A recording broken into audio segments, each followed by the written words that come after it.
Everyone, welcome to my channel. Today in this video I'm going to show you how you can make your stories highlights on Instagram. So let's start the process. So go to your Instagram ID, and first of all you have to make a story and click your stories up here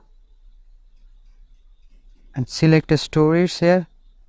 I'm going to select this one and publish it. And you can see after publishing it, you can add it to highlights. The option is here. Click here, and now I have many highlights to add on, but if you want to add it in a new folder, just click plus sign, new sign here, and give it a name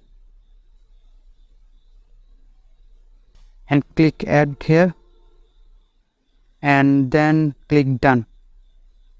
Now your story is added to your highlights. To check it, go to your profile and you can see Call of Duty highlights here. Click here and your highlight is added.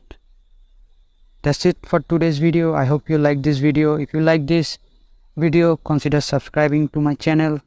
See you on next video.